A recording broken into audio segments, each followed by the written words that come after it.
Cálculo de la pirámide esférica. Bueno, el nombre de geometría sagrada data de la época faraónica para referirse al arte de crear obras bellas y armónicas aplicando la geometría, que es conocida desde hace muchos siglos, pues aplicando la geometría al arte, ¿verdad? Se creó así un arte sagrado, bueno, relacionado con los dioses, con el contacto con lo divino, enfocado al arte real y al arte religioso, es decir, pues una rama del arte, ¿no?, que se relacionaría no solamente con el tema religioso, sino con los reyes, los gobernantes, etcétera, los militares, los generales victoriosos. Bueno, pues trabajaron con leyes y métodos que han sobrevivido hasta nuestros días. Esto que acabo de decir y que viene más o menos así explicado en un libro que me han regalado por el Día del Padre, podría ser una buena definición de lo que es la geometría sagrada, ¿no? Escribo apresuradamente este post porque, bueno, no tengo costumbre de sacar dos posts tan seguidos. Siempre me tomo un tiempo entre uno y otro, porque básicamente cuando escribo un post me gusta tener algo que decir y no escribir por escribir. Pero es que lo que ha ocurrido es que después de estar 2 días peleándome con un complicado problema con las pirámides, si os acordáis, ya tengo aquí otro post donde hablaba sobre las dimensiones de la pirámide de Keops y bueno, pues todas las relaciones que existían entre la arista, el área. Hay infinidad de relaciones que son... El otro día leí que la pirámide de Keops tiene un número entero de veces el número pi en cuanto al volumen. A ver, es un número tipo, pues no lo recuerdo ahora, pero imaginaros, yo que sé, 100 millones de veces pi en las unidades de volumen que fuera, pues de lo que es el volumen de la Gran Pirámide, ¿no? Bueno, pues como esas hay infinidad, ¿no? Es algo... Se podrían escribir enciclopedias de 24 tomos solamente hallando relaciones entre las dimensiones, los volúmenes, el área y determinados números como pi, fi o la base de los logaritmos neperianos, ¿verdad? Bueno, pues estaba yo en un problema de esos. Estaba 2 días y no daba pie con bola, y por fin he encontrado una solución más o menos simple y elegante, pues la verdad es que para un problema que me ha levantado un buen dolor de cabeza. Debo decir que este post tiene como 2 partes, ¿no? En la primera de ellas se puede leer y escuchar en el podcast correspondiente, como siempre hago, ¿no? Siempre los redacto y los estructuro bien y luego ya los hablo, ¿no? Los grabo, ¿no? Añadiéndole también cosas, ¿no? Porque no solamente es leerlo, por supuesto, sino que además pues voy comentando, voy añadiendo cosas que se me van ocurriendo, etcétera, ¿no? Para hacerlo más enriquecido y ameno, ¿no? Pero la segunda parte, pues forzosamente no puede ir hablada, porque es el planteamiento y la resolución del problema, y lo que hay pues son cálculos, ecuaciones, gráficos y esas cosas que hay que verlas en la web y no es posible hablarlas, ¿vale? O sea, no solamente hay que verlas en la web. No es gran cosa tampoco, decir, pues lo he resumido bastante, ¿no?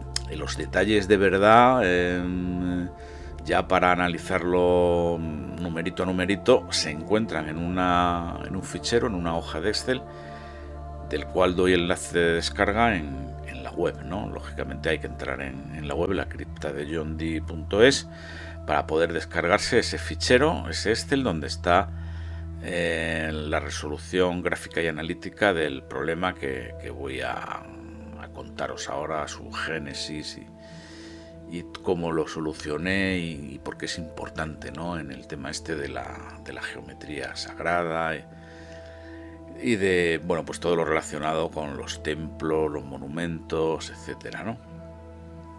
Que es un tema que, fijaros, a mí siempre me ha gustado mucho, y de hecho pues estoy leyendo atentamente el libro este que me han regalado, que se titula, para que lo sepáis y por si alguien quiere comprarlo, se titula Arte y Matemática, de Ignacio López de Silanes Valgañón, que es un matemático que estuvo natural de La Rioja y que creo que ahora está en la Universidad Autónoma de Madrid, ¿vale? Entonces, a mí estos temas de geometría sagrada me han parecido siempre un poco, no sé, bueno, pues algo que se reduce básicamente a eso, a encontrar relaciones entre magnitudes de monumentos, de pinturas, de esculturas, etcétera, pero sin añadir mucho más, ¿no? Es decir, no acabo yo de verle el rollo a este tema. Luego ya si profundizas, sí, ¿no? O sea, ya vas encontrando cosas bastante sorprendentes y sin duda hay una conexión entre las ciencias ocultas y bueno, pues y las matemáticas, porque todo esto al final son matemáticas, ¿no? Serían matemáticas discretas, porque estamos hablando básicamente de números enteros y de determinados números irracionales y también números trascendentes. Esto ya lo he explicado yo en el post de la pirámide, ¿no? Y bueno, pues yo creo que me faltaba hacer alguna aportación mía propia de lo que yo creo que se debería trabajar más en geometría sagrada. La geometría sagrada yo la considero una parte del misterio, ¿vale? O sea, realmente, como decía antes, no es difícil aprenderla. En la mayor parte de los casos, pues se trataría de medir las magnitudes principales de edificios, monumentos, pinturas, esculturas, como he dicho antes, etcétera. Y además se trataría de, una vez hechas esas medidas, pues 1. Asignar determinados significados esotéricos a esas magnitudes geométricas. Y 2. Pues encontrar relaciones numéricas simples entre esas magnitudes y determinados números como phi, pi o la base de los logaritmos neperianos, por ejemplo. Veamos un caso. Si tomamos una pirámide de base cuadrada, dicha base se ha creído tradicionalmente desde hace muchos siglos. Dicha base representa el mundo material donde habitan los hombres, ¿vale? Sería el mundo, el planeta Tierra, con todos los hombres que lo contienen. Y la cúspide de la pirámide, que se eleva a través de las caras, sería, bueno, pues el camino de elevación que tiene que seguir la humanidad, que habita figurativamente en el cuadrado que es la base, ¿verdad?, para encontrarse con los dioses, Dios con mayúsculas o la divinidad. Así pues, la pirámide como elemento de geometría sagrada tendría un significado de elevación de lo material a lo espiritual, ¿vale? Es decir, que estas cosas, aparte de las relaciones numéricas que podamos hallar, pues tienen también un significado esotérico. Y de ese significado esotérico pues han escrito innumerables libros y tal. Yo los libros que he estado leyendo de geometría sagrada, pues fijaros, quiero hacer un inciso con esto, esos libros a mí no me convencen la mayoría, ¿vale? Me está convenciendo más este que me han regalado, aunque no es exactamente lo que yo pretendo que sea la geometría sagrada, ¿no? Yo creo que la geometría sagrada tiene que tener algo más, tiene que ir algo más allá, ¿no? Tengo libros en PDF, electrónicos, etcétera, por aquí. Y bueno, pues es un batiburrillo de cosas que sí que son interesantes, pues te presentan lo que son los sólidos platónicos, pero también te hablan de los números primos, te hablan de los poliedros regulares, el tesoro de John Dee, o sea, mezclan una serie de cosas, el santuario de Stonehenge, la serie de Fibonacci, el encontrar elementos de geometría sagrada, por ejemplo, en la naturaleza, como las espirales de los trilobites, infinidad de cosas que, bueno, pues se enlazan un poco ahí con pegamento, ¿verdad? Y no es como una mera descripción o mera enumeración de cosas que son ya muy conocidas y que yo, para mí, leerte un libro de 400 páginas de eso, hombre, si no has leído nunca ninguno, hay que leerlo, ¿no? Pero no acabo de verle yo todo el valor añadido que debería tener un libro, ¿no? Y en ese aspecto quiero destacar precisamente esa idea, ¿no? Es decir, últimamente con los libros me está pasando como antiguamente cuando veía televisión, ¿no? Con los programas de televisión. Ya he dejado de verla hace mucho tiempo, muchos años. Entonces no sé para qué pongo este ejemplo, pero bueno, para que me entendáis. Pues estoy haciendo zapping, ¿no? Porque cojo un libro, empiezo a leerlo, un libro que me he gastado la pasta, que ocupa un sitio en mi ya extensa biblioteca, empiezo a leerlo y no me dice nada.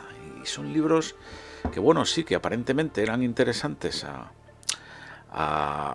priori, ¿no? Es decir, viendo el título, la temática, el autor, etcétera, lo que yo quería saber, pero luego te pones a leerlos y, bueno, son aburridos o no me aportan gran cosa. Fijaros, os voy a poner un ejemplo para que veáis que esto no es solamente teórico. Recientemente he comprado el libro que se titula El Poder. Un estratega lee a Maquiavelo, de ni más ni menos que el coronel Pedro Baños, que es un personaje que yo admiro y para mí es referente en temas de geoestrategia y política internacional, ¿verdad? Y el libro no está mal. El libro hay que leerlo, es decir, porque el libro es que se coge El Príncipe de Maquiavelo, que es un texto que hay que conocer, y él lo va desmenuzando, comentando, adaptándolo a nuestros días, poniendo ejemplos, y yo creo que para saber de geoestrategia este libro hay que leerlo. Ahora, es un rollo, o sea, es un libro absolutamente plano, es como una enciclopedia, como una obra de consulta, ¿verdad?, que debe de estar en nuestra biblioteca y debemos de leerlo, pero sobre todo si no hemos leído nada de geoestrategia. Pero hombre, yo no voy a hacer zapping con él y me lo voy a terminar. Llevo 120 páginas, ¿no? 130. El libro tiene 350. Joder, pues me está costando terminarlo, ¿eh? Es que me está costando mucho porque no le veo yo, no tiene ese gancho que tienen otros libros, ¿verdad? Y eso me está pasando pues con la mitad de los libros que compro. Es decir, y mira que los escojo, y mira que los miro, y mira que los remiro, pero es que no, es que el 50% de ellos, pues al final dice, bueno, pues me he gastado el dinero, ahí están en la biblioteca, los tengo que leer, pero con algunos no puedo, y algunos he regalado, porque no es lo que yo pensaba. Y un poco eso me pasa con los libros de geometría sagrada que yo he estado viendo, sobre todo los electrónicos, ¿no? Es decir, todavía no he encontrado el libro de geometría sagrada que diga, este es el libro. El que me han regalado se aproxima, pero no lo es. A ver si algún día lo encuentro. Bueno, pues siguiendo con el tema de las pirámides, veremos en este post que de las infinitas pirámides que los egipcios pudieron construir, pues solo levantaron aquellas cuya geometría expresaba una propiedad matemática o mitológica. Podríamos preguntarnos si cada pirámide expresa un atributo divino o una relación entre el cielo y la tierra, o entre el hombre y los dioses. Entonces, ¿las propiedades geométricas de las pirámides expresarán o expresaban ese mismo atributo o relación? Bueno, pues como hemos comentado antes, ¿no? Esto es una cosa, pues, de intentar a través de ese significado esotérico que tendrían estos monumentos, inferir de ahí el significado esotérico que tendrían los números, las relaciones numéricas que representan las dimensiones de ese monumento, ¿no? Fijaros, aquí en Madrid, que es donde yo vivo, en Madrid capital, tenemos un sitio que se llama El Escorial, ¿vale? Que tiene el monasterio del Escorial, que yo he visitado muchísimas veces, pero eso te podrías estar visitándolo toda la vida y no acababas de sacarle todo el rendimiento que tiene. Bueno, pues ese es un monumento que para temas de geometría sagrada es fantástico. Es decir, ese es el monumento ideal, el sitio clave donde ahí está pues prácticamente todo, ¿no? Está el templo del rey Salomón, está el zodiaco, está el tarot, está la alquimia. En el Escorial está todo. Está en las puertas del infierno, las plutonías, el paso al más allá, el descenso a lo desconocido, ¿verdad? Tengo un libro que se puede comprar nada más que allí, ¿no? Y yo creo que ahora está descatalogado. Hay una librería al lado de una calle aneja al monasterio, y lo he comprado allí, ¿vale? No sé, creo que alguna vez lo he sacado por aquí, y si no, lo sacaré en otro post. Es un libro extraordinario, más que nada porque luego viene con una serie de mapas y de trazados que te permite hacer cálculos sobre las distintas magnitudes de geometría sagrada que hay en el Escorial, ¿no? Es decir, el Escorial contiene muchísima más geometría sagrada que las pirámides de Egipto, por ejemplo, ¿no? Aunque no es un monumento tan grandioso y tan antiguo como las pirámides, ¿no? Que cierran tantos misterios.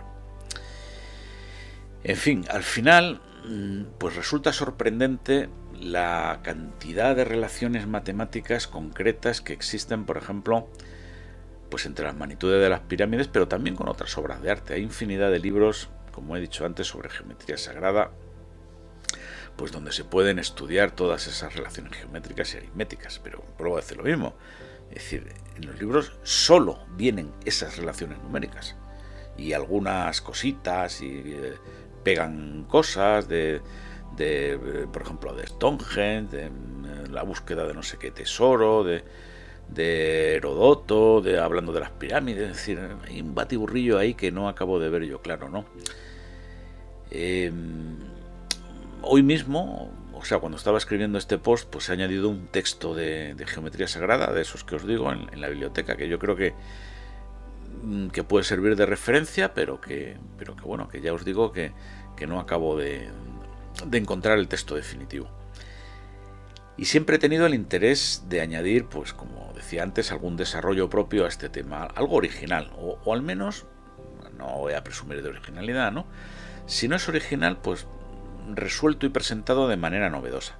Pienso en este sentido que en una pirámide de base cuadrada, como son las pirámides egipcias, hay dos parámetros que las definen perfectamente mucho mejor que la altura. Estos parámetros serían el lado del cuadrado de la base y sobre todo el ángulo de inclinación hacia el eje, hacia la altura de las caras, de las cuatro caras que tiene la pirámide, ¿no?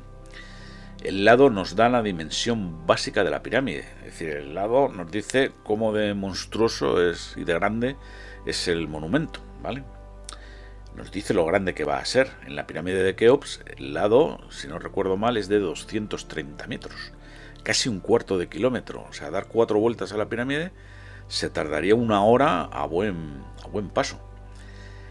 Ese lado de 230 metros nos está diciendo que estamos ante una construcción enorme, ¿vale? Es decir, yo vivo en un edificio bastante grande, de estos que son como un cuadrado, ¿verdad? En medio tienen un jardín.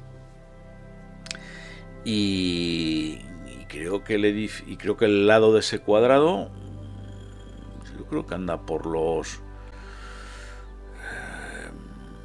Bueno, desde luego no llega a los 100 metros, ni muchísimo menos. Y yo creo que anda por los 80 metros como mucho. Como mucho. Y es un pedazo de edificio, ¿eh? Es un pedazo de edificio que tiene 120 pisos dentro.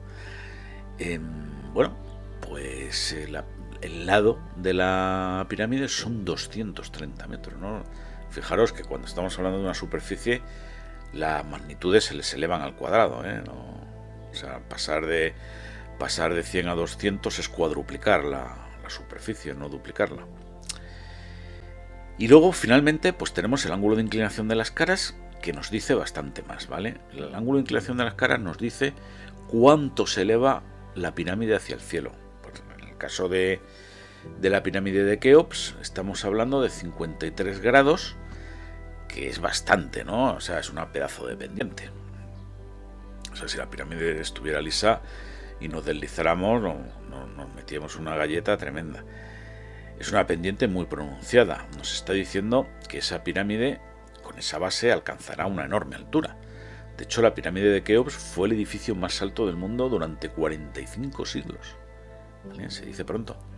Pues hasta que se construyó la Torre Eiffel en el siglo XIX. Tengo un post, como he dicho antes, donde hablo largo y tendido de las dimensiones de la Gran Pirámide de Keops, ¿vale? Gran Pirámide de Keops, que tenía nada más y nada menos que 146 metros de altura. Estamos hablando de hace 4.600 años, ¿vale? hacer hoy, en el 2022, un edificio, ¿no? Una pirámide, simplemente un edificio de 146 metros de altura, oye, esos son 50 pisos, ¿eh? Eso no se hace en 15 días. Y eso lleva una complejidad técnica y arquitectónica muy grande, o sea, hacer un edificio de 50 plantas. Estamos hablando de 2022, ¿no? Bueno, pues hace 4.600 años, una pirámide gigantesca de lado 230 tenía 146 metros de altura. La verdad es que pensar que una civilización como la egipcia, cuyos conocimientos matemáticos, bueno, pues se limitaban a dibujar rayas en la arena, medir con cuerdas y contar con palitroques, pudiera hacer esas magnas obras con ridículas herramientas de cobre, que es un metal muy blando, recuerdo, pues se hace difícil de digerir, ¿no? Pero bueno, no es momento de hablar de ese tema. Los expertos dicen, y para eso son expertos, que todo fue a base de fuerza muscular, iría mucho al gimnasio, y mucho ojo de buen cubero, ¿vale? Porque lo que es instrumentos de medición, pues ya os he dicho, cuerdas, codos, dedos, pero los codos y los dedos de verdad, o sea, los que tiene la gente en el cuerpo, ¿vale? No es simplemente el nombre de la unidad de medida. Bueno, pues con toda esta base que os he contado, pensé entonces en encontrar lo que yo he llamado una pirámide esférica, aunque parece una contradicción, pero ahora entenderéis que no es así.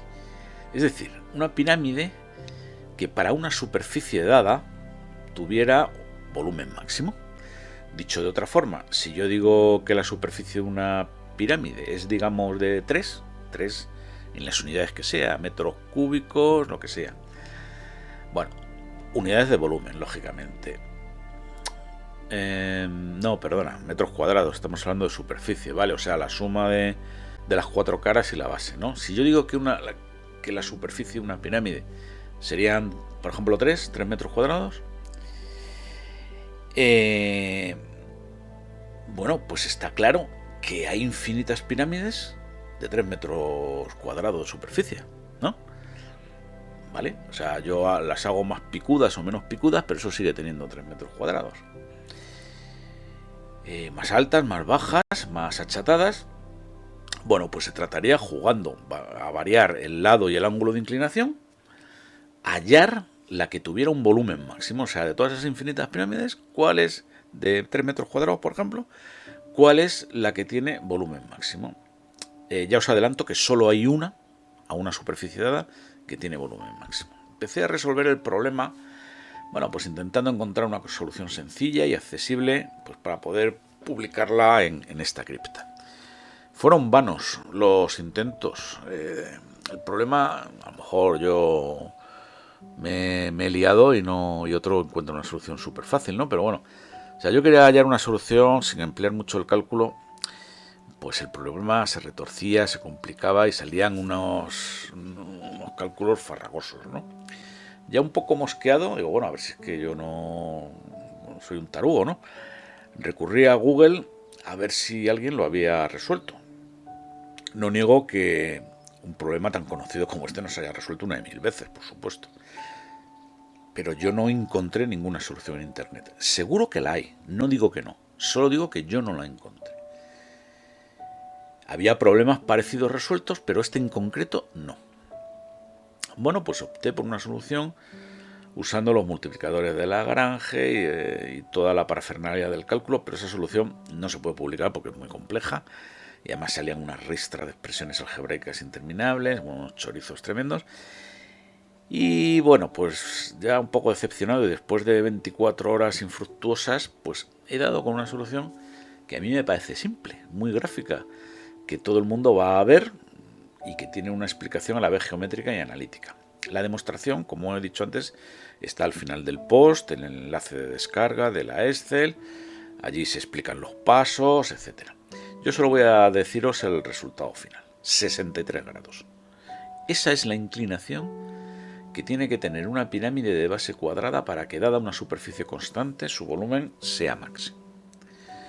Es decir, que tenga la misma propiedad que una esfera. De ahí el nombre que le he dado a la pirámide esférica. Bueno, ya sabéis que una esfera es la figura geométrica que a un volumen dado tiene la menor superficie, ¿no? Sin embargo, fijaros, las pirámides, solo hay una pirámide en Egipto que tiene una inclinación de 60 grados, no son 63, 3 menos que la pirámide esférica. Por otra parte, las pirámides de Keops, Kefren y Micerinos pertenecen a un mismo tipo que incluye una estructura llamada triángulo de Keops o de Kepler y está en el interior de la pirámide, ¿no? Y en su diseño se hace hincapié en la relación de sus dimensiones con el número áureo, ¿vale? O sea, no son pirámides esféricas, sino que se ha querido hacer resaltar sobre todo que tengan una proporcionalidad áurea.